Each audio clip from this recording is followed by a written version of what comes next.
Good morning. Oh, listen, I'm excited to be here. Are you excited to be here today? Not just because we gave away 2 tickets. It is Lunch with LifeSpring, and we're going to have a great time with that. So we hope you guys will stick around here. We also have today a great representation from the CCF group over here on my right over here. I think this was Parents Weekend or something like. I started to say Parents Vegan. I'm sorry. Parents Weekend, was that right? Is that true? How many of you are parents or associated with some of these young people over here? Stand up. We ain't gonna make you stand up. Stand up. So you got to show off. Look there. Look there. There you go. Give him a round of applause. Now, I do want to burst your bubble here just a moment. We had a work day over there yesterday before you got here, okay? So several of us came over, and we had a work day where our church helped partner with you guys and helped out. That is not the way that place looks all the time, okay? And I really want to help the college kids some if I can. You know, guys, we spend a lot of time edging and doing things. Your parents aren't looking to see if that sidewalk is edged over there to CCF. They're not looking to see if you've got plants in the front yard. They're going to go through the cabinets to see if you've got food. They want to see where the clothes is. My concern was they had a day thing where they had an event last night, and then they came back to the house, and I'm like, you can't see the edging in the dark. You can't see the things in the dark. And I'm thinking, did you clean the house? And then Gregory told me, he said, no, we did that Friday. We cleaned. He said, we got on the baseboards and cleaned. See, those baseboards hadn't been cleaned since y'all were here last year. See, anyway, but it's good to have you here. Good to have everybody else here. We're in a series now that we're talking a lot about fire. And I'm not a pyromaniac or anything like that, though I do like to piddle with the fire. Anybody else like to deal with fire in any way, like to build a little fire, have a little campfire? Is that just a guy thing? Do girls like to be around fire? Or, Paul, I know you do. I see you got a little fire at your place, and you put it up on Facebook and everything. And so we're talking about different aspects of fire. And last week we talked about the story of Moses meeting God and encountering God at the far end of the wilderness at a burning bush, and how God redirected Moses' life through the fire of a burning bush. And he turned his whole life around. Everything that he was just doing, everything was just going so bad. God redirected him, sent him back to Egypt, and he ends up saving the Israelite nation through Moses. Today we're going to talk about a different aspect of fire, and I'm calling it the fire of fellowship. The fire of fellowship. But before we start, I want to tell you a little bit about where I'm coming up this concept. In the book of Acts, this is the recording of the events of the Acts, if you will, of the followers of Jesus and how they began to transition from Jesus doing everything for them and transition to the point where Jesus began to do things through the disciples or through the followers. You understand what I'm saying? So when Jesus was with them, he sort of did the things. He sort of done everything. And after he was resurrected and went to heaven, the disciples had to take on that ministry. And they had to take on his teachings, his growing the kingdom. And they had to take on that responsibility. And that has passed on to the current Christians in the world today. That is our responsibility. Christians, to me, I wish it was as easy as this. I wish the word Christian and disciple were interchangeable. To me, when I say Christian, I'm inferring disciple.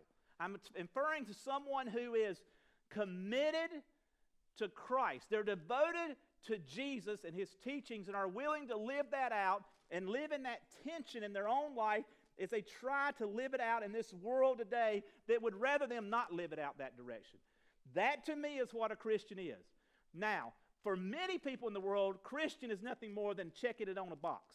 It's just checking a particular status to put you in a category. That is not what I'm talking about today. I'm talking about those people who have accepted Jesus Christ and who are trying to take their next step to grow in their relationship with Christ and to make a difference in this world like Jesus would do. Now, in the book of Acts, the church was beginning. The church was about to begin. Pentecost hadn't even happened yet. The whole Peter speaking his big sermon hadn't happened, and thousands of people come and join church. Where I'm talking to you about is when the disciples were by themselves and they were about to start this ministry. I'm going to read you a portion today to begin with to set up what I'm going to talk about what they did. Now imagine yourself, you followed Jesus for 3 years. You followed him, you sort of left your trades. They were different occupations, so a lot of them were fishermen. They left their trades and they began to follow Jesus. They witnessed people being raised from the dead, people being healed, sickness. They witnessed all these things. They talked to him. They hung out around him a lot of times, camping out because they traveled a lot. And so they would eat around fires, if you will, and sort of hang out. They've seen him in religious settings, in the church, and how he was treated by the religious leaders. They've seen all aspects of him. They've seen they knew the story, and they've seen and witnessed his death and burial and resurrection. They'd seen all of this. They had met him for 50 days or some period of time after his resurrection and talked with him. This author, Paul, begins to write in this chapter about what they were doing. Listen to what it says. This is Acts chapter 2, verse 42. It says, all the believers. Now again, I'm talking about believers, disciples, those that are following Jesus. It may not be the original 11, but it's those that are committed, so it may be a larger number. But those believers, now we would say Christians today, but I'm telling you, it's more committed than what we call Christians today.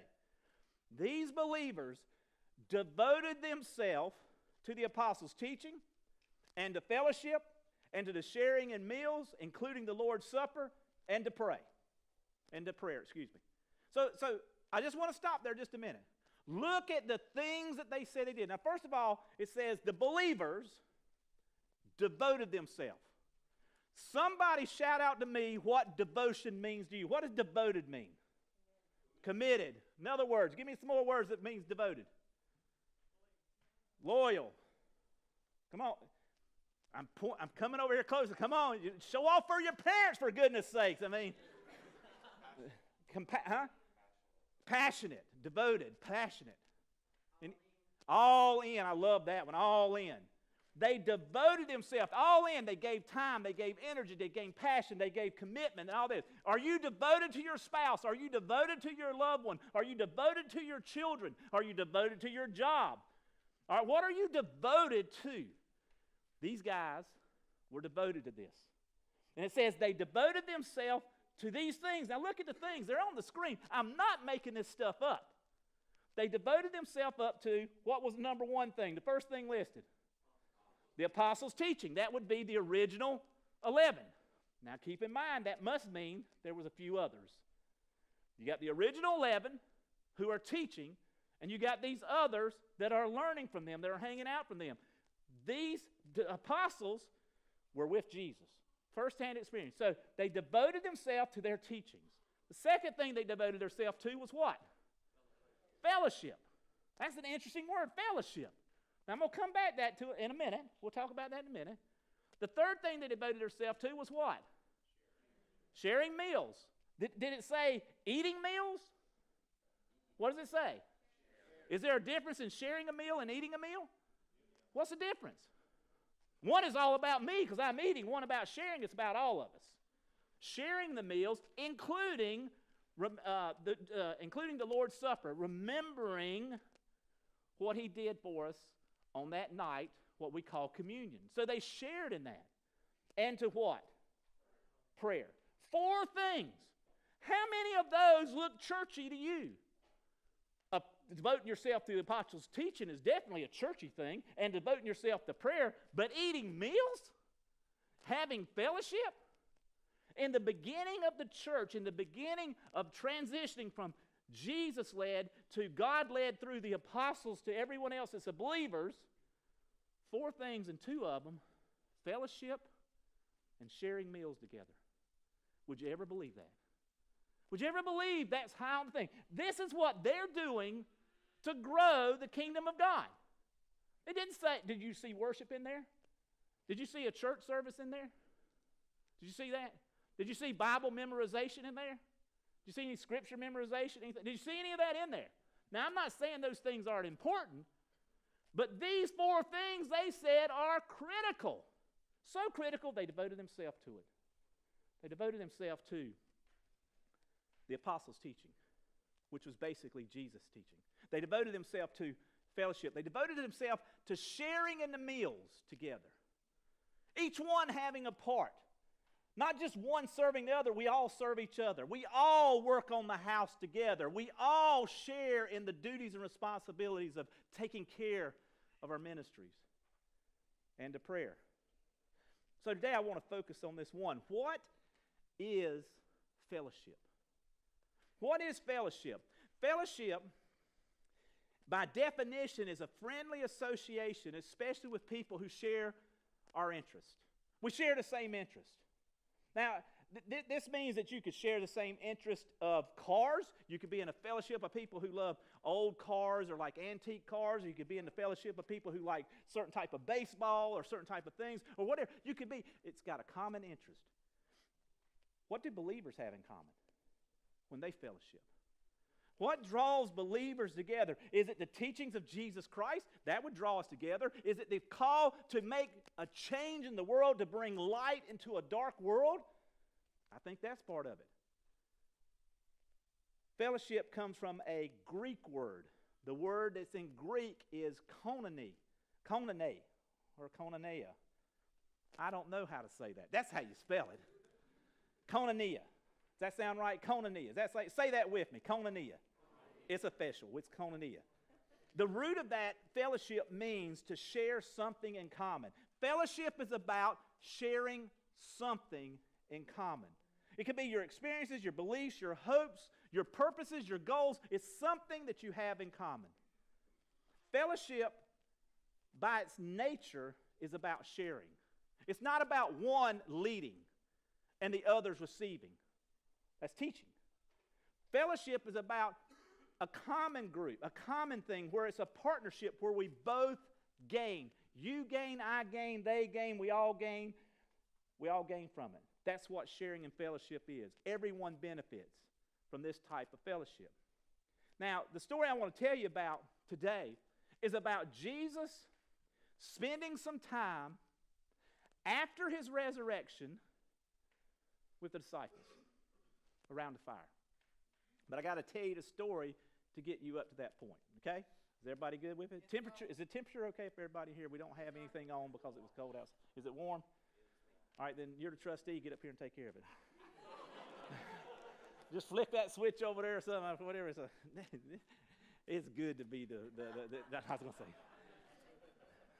say. Nobody will answer any question I say from now on. It's going to be terrible. All right, so we're going to start in John chapter 21. This is John, the disciple of Jesus, an apostle, if you will, who is writing this.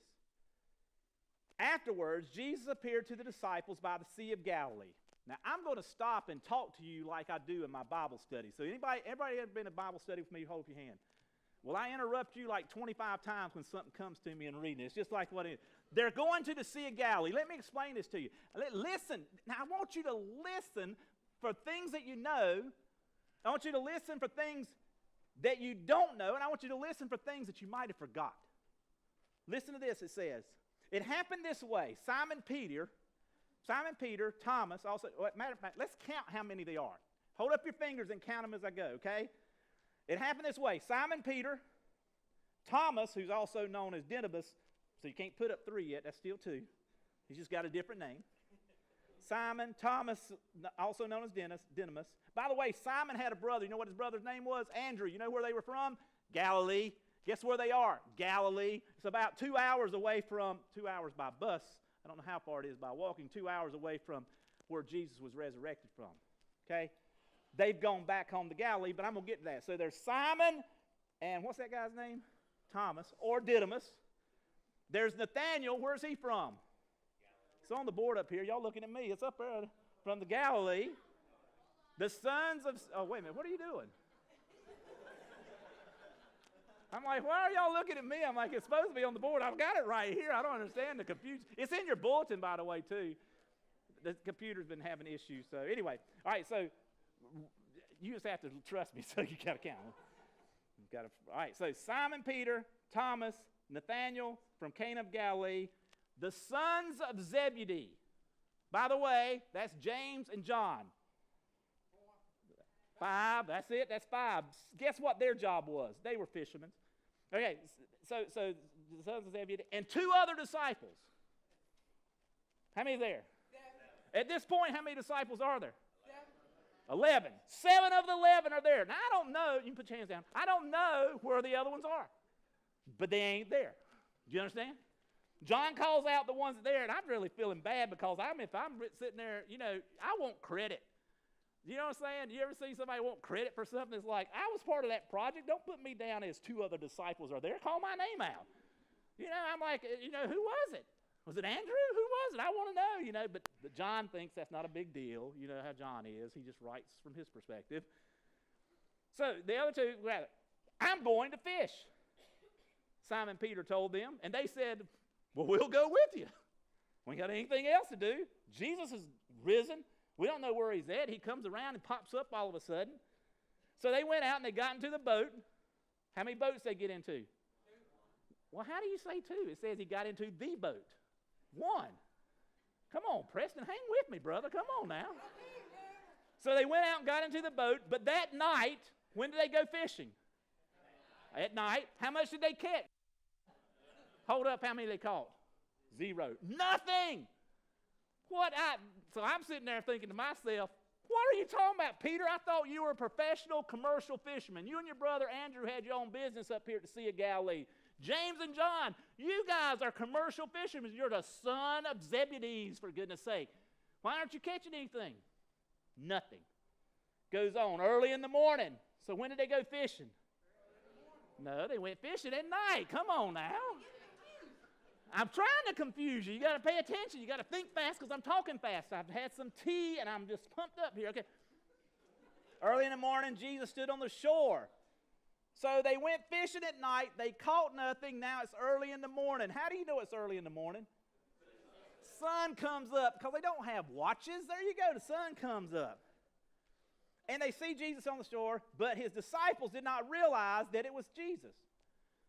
Who is that? I don't know. It looks familiar, but I don't know who he is. They're about 100 yards offshore. He called out to them, friends, haven't you any fish? What are you going to answer? No, you jerk. No, we don't. We've been out here all night. I've pulled an all-nighter. I have no fish. I have nothing. No, they answered. He said, throw your nets on the other side of the boat and you will find some. Yeah, right. You understand what I'm saying? I've been out here all night. You ever fished all night and hadn't caught anything in some? Well, I don't know. Maybe I'd try anything. Throw a stick of dynamite out there and light it. It'll catch them. I might try that. You can't ever tell. When they did, they were unable to haul the net in because of the large number of fish. Pause just a minute. How many guys were fishing? 7. How many fish do you catch in a net that 7 of you can't pull it in the boat? That's a bunch of fish. That is a bunch of fish.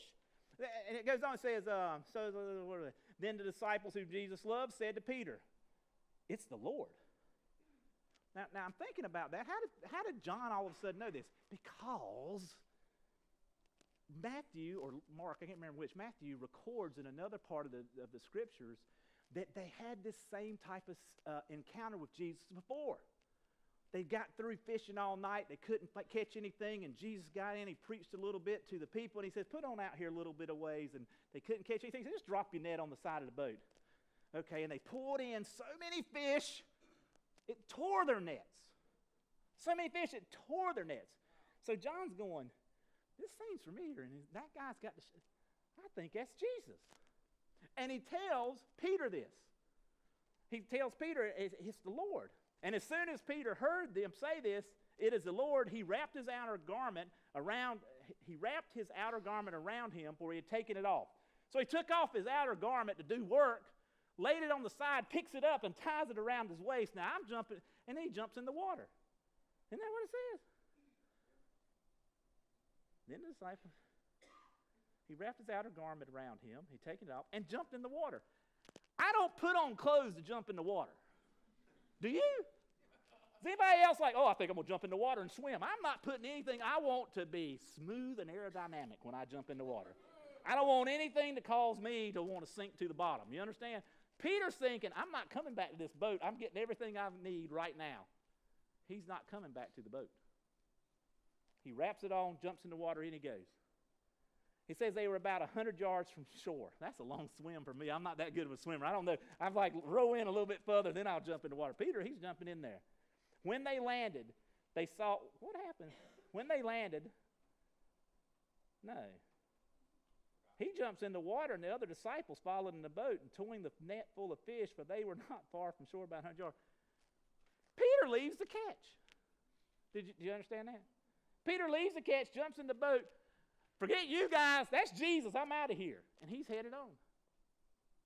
Now they're towing the nets. You know what I'm saying? They're row your boat gently down the stream, have a bunch of fish behind you, row your boat, and they're towing it in. Why? They couldn't get it in the boat, right? Could they get it in the boat? So they're towing. Now, I don't know how many were rowing, but Peter can outswim 6 of them rowing a boat. And he gets into shore. Now, when they get there, it says, when they landed, here we go. They saw a fire of burning coals, and there were fish on it. Jesus already had fish. And there was some bread, too. And Jesus said to them, bring some of the fish that you have just caught. We already got fish, but we're going to do it. Now, Peter, I love Peter. Peter don't think he just does. You understand? It's the Lord. Put my coat on, I'm swimming. You know, hey, bring some of the fish over here. Look what Peter does. So Simon Peter climbed back into the boat and dragged the net ashore. It was full of large fish, 153. Even with so many, the net was not torn. Now, let me explain this. He couldn't say 2 disciples' names that was on this trip of the 7, but he knew there was 153 fish. Who writes this stuff like this? Oh, maybe it's because in his past life he was a commercial fisherman and he made his living off fish, because John and James were the sons of Zebedee, and you better know how many fish you caught if you've been spending all night. And they weren't just small fish. What kind were they? Big fish. Large fish. By the way, how many of them were trying to pull that net and the boat out in the water? 7. Well, 7 were starting, and Peter abandoned ship. Who pulled the net on shore? Peter. How did he do that? I mean, I'm just thinking out loud. I mean, just because I'm like, there's 153 fish. If they weighed 3 or 4 pounds each, that's 450. That's close to 600 pounds, and Peter's just snatching that stuff up when 7 of them. Okay, there's my physics back there, you know. Okay. It's easier to pull it on shore and drug it, you know, like the fish can't swim in water. Hadn't you seen Dory? Just keep swimming, and they pull the whole boat down, don't they? Does anybody saw that, or is that just me? I'm sorry, I'm just, you know. Now when you get a fish out of water, it's just weight. They can't swim, and they pull them into shore. Brings the fish over there, and Jesus said to them, come have some breakfast. None of the disciples dared to ask him, who are you? Which would be like, I wouldn't say that. I'm like, you know, who are you? You know, they knew it was the Lord. Jesus came, took the bread, and gave it to them, and did the same with the fish. You think, why didn't he give them fish and then the bread? You think there's an order in that? I'm not sure, but he gave them bread. Last time they got a meal and got given bread by Jesus, it was at the Last Supper. By the way, in that book of Acts, what were the 4 things that I told you that they did? They devoted themselves to the apostles' teaching, to the fellowship, to the sharing of meals, including the Lord's Supper, and to... There's 3 of those things right there. Right there. Maybe that event had an effect on what they were doing with the church when they started the church. And they said this is important. See, because what happens around the fire of fellowship? How many of you, when we did show of heads a while ago, people been to campfire, right? What happens around a campfire? Other than people wanting to say, let's throw gas on it and see what'll happen. Yeah, I've been around some of you guys. I'm like, I'm like, we ought to be burning up this brush we're cutting down. I said, I got some diesel at the house. They said, no, we got gas. And I'm like, oh, gosh. Hey, let's throw some fire. And then the next thing I heard, it wasn't any of your children. I don't know who. It was one of the others, and they're not here today. Well, you can put styrofoam with that and make napalm. I'm like, what? Anyway, see, now they're looking. Everybody's looking to see who it is. Everybody's looking. Then the conversation became, oh, I'm sorry. See what happens around a campfire, around a fire, is you share. You share. You just talk and you share. See, when you're around a campfire, there's something about it that draws you in. Something around being a fire. Them guys being around a fire that's with Jesus, they all have things in common. They all are devoted to the same things. They all understand they denied him. They all understand they've struggled. They all understand these things, but they're just sharing with one another. What do you share? We share and we reminisce about our past. By the way, that share is your fill in the blank. If you're filling in the blank, that's share. You reminisce about the past. You think about the things in the past. Have you ever been around a campfire and just sort of talk about the old stories? Where's Mr. Thomas at? Now you're going to talk about the old stories.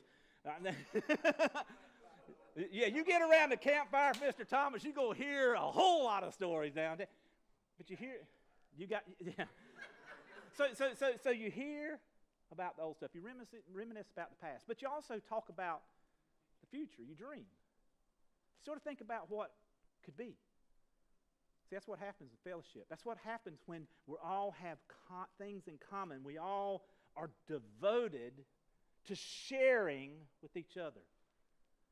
We talk about the past and we talk about the future. The next thing is that we learn. That's another fill in the blank. We learn. You learn. What's those tricks that you use to fish? Tell me those fishing tricks that you got. Well, first of all, I'm not asking Peter and them because they didn't catch anything. I'm going to ask Jesus. How you catch 153 fish by just throwing it on the net? Tell me. You share. You talk. You ask questions and you learn.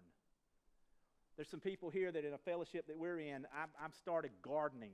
I'm attempting to garden. There's little things coming up in the ground. I have no idea what to do with them when they come up. But they're coming up. And we're about to have something in that backyard. I don't know what it is. Yeah, because I forgot to put the labels on them. You know what I'm saying? I just sort of mixed the seeds out there. That's a problem. You understand? And I don't know the difference between jalapeno peppers and banana peppers and lettuce and cucumbers when they look that small. They all look the same to me. But I'm going to know one day. You know how I'm going to know? By the fruit. That's how we're known. By our fruit. Because we all look the same when we're coming up out of the ground. We all look the same when we start to sprout up. All of us look the same. All those Christians look the same. All those believers look the same. But there's something that happens when we share. There's something that happens when we learn. There's something that happens when we mature as followers of Christ. And as we mature, fruit starts to happen. Then you're identified by your fruit. Not by your stem and not by your leaves, but by your fruit. See, what happens around the fire of fellowship is we share and we learn and we encourage and we're encouraged. We talk to each other. We gain encouragement by talking to others that are in the same situations that we're in. They're all believers. They're all trying to figure out, they're devoted, but we don't know, how do we live this out? This guy says this, Oprah says that, Dr. Field says this, and Jerry Springer, I don't even know what he says half the time. Jerry, that's all you hear is, not that I've watched that, I channel surf. My point is, everybody is throwing out conflicting messages that make it difficult to be a Christian in this world today. It makes it hard. These guys walk around on campus all the time and they tell them all kinds of conflicting things about what you can do and still be a Christian, what you can do and still be a devoted follower. They sit here and tell us in our workplace and on the TV and on the media of what we can do and still be a committed follower, and we keep getting the information from people who aren't really Christians. They aren't really devoted. They're not devoted to the apostles' teachings. They're not devoted to fellowship. They're not devoted to sharing in the meals. They just want to come in your house, tell you what to do, and leave. They don't want to hang around you. They don't want to be in fellowship with you. They just want to tell you what to do. And they may not even be devoted to prayer. See, we're refreshed, we're encouraged, and we gain encouragement, and we give encouragement. The other one of the last fill in blanks, I think it's next to the last one. We are refreshed, fed, and strengthened. When you're around the fire fellowship, these guys fished all night long, caught nothing. They're discouraged. Jesus gives them encouragement. Throw your net on the other side. They listen to what he's saying and do what he says. And they catch 153. Bring them on up. We're going to eat. We haven't eaten all night. They're going to get fed physically. And I would suggest to you they're going to get fed spiritually. They're going to have their needs met as they share with one another. Not you fix me or me fix you. We help each other. See, that's the problem with some churches. They want to fix you.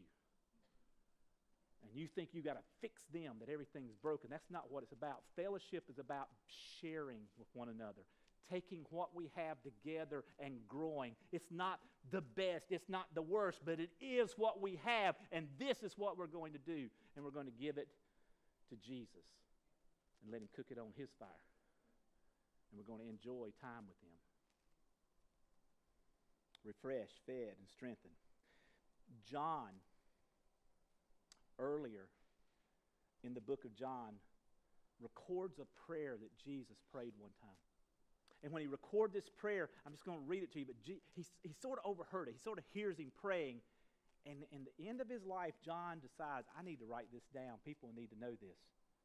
Listen what it says in John chapter 17.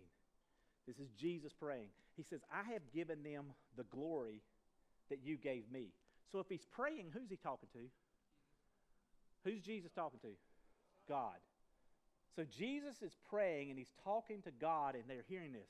He says, I have given them the glory that you gave me. Who gave Jesus glory? God. There you go.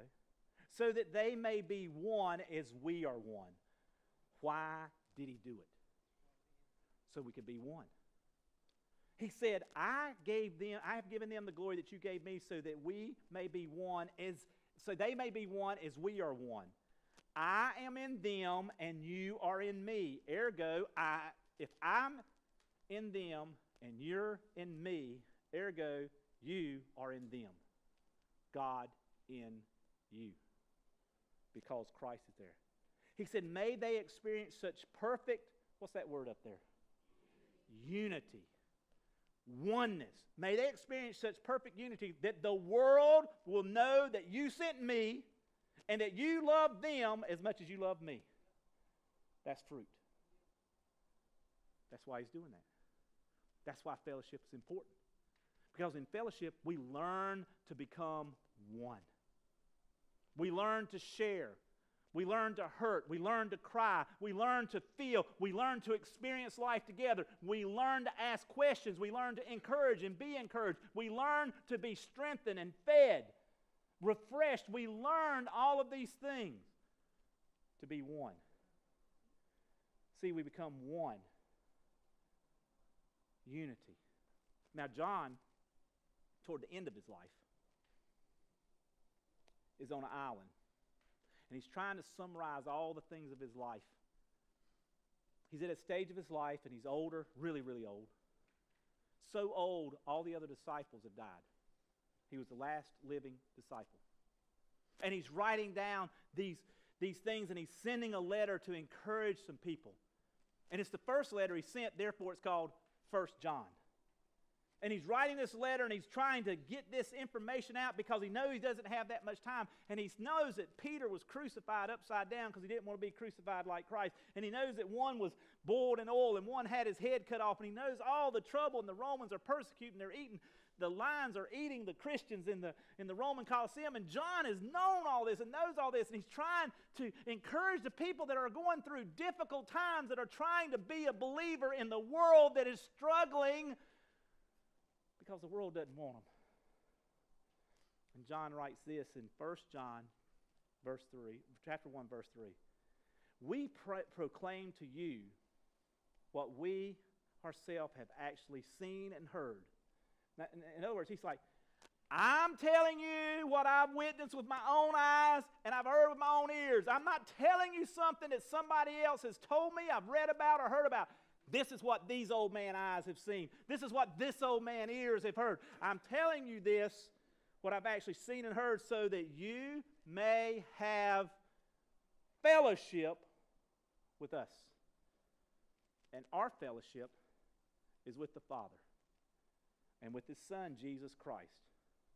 We are writing these things so that you may fully share our joy. Let me tell you, some of the reasons that many of the people in this room today do not have full joy is because you don't fellowship with other believers. And fellowship is more than coming and sitting in a pew on Sunday and coming to a service. Fellowship is about doing life together even when it's hard. Fellowship is about walking with people through the crap of life and being there in the mud and being there to love them, support them, encourage them, and feed them. It's coming and not looking to what you can do for everybody else, but listen to what God can do for you and help you. It's about sharing. It's about mutual, common unity. We know that there's things that are different in this world. There's difference between our colors, between our eye colors, there's difference between the way we think and the way we live, and we're trying to figure out how God can use us to grow His kingdom. Without fellowship, you're just claiming to be a disciple. You're not there. I would suggest to you, without fellowship, without the sharing of meals, without prayer, without devoting yourself to the apostles' teaching, anything you're doing is short of being a disciple unless you're doing all of those things. And John knew that because he said, we become one. One with each other, one with Jesus, and one with God. A lot of things happen around the fire of fellowship. A lot of things happen. Next weekend, CCF is going to be going out on retreat. Going on their, is that spring or summer? What retreat is it? Spring retreat. And when they go out on retreat, they're going to abandon that nice, clean CCF house that's nicely edged, and the yard is mown, and the baseboards are cleaned up. And while they're off at retreat, where are you going to be? At Tatnall Campground? They're going to be down there. I've been there, and I'll tell you, those baseboards aren't clean. I spent a lot of time down there. So anyway, it's going to be a great event. But while they're there, they're going to let us use their place. That ministry is going to let our church use their place. And next Saturday night, we're going to practice the fire of fellowship. We're going to have a couple fires out there, some little small fires. Got a fireman right here, so I got a small fire. We'll get a burn permit if we need to. Whatever you got to do, but there'll be small fires. We'll have some food. We'll have some fun. And we're going to have some fellowship. Okay. And we're going to share. We're going to share with one another. And we're going to learn from one another. We're going to encourage and be encouraged. We're going to be refreshed and fed and strengthened. And we're going to work toward becoming one. One with each other.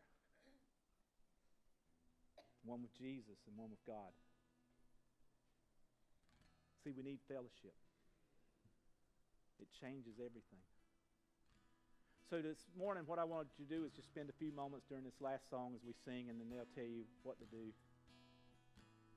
But I want you to consider in your conversation with God through the power of the Holy Spirit in this last song, just consider in your conversation,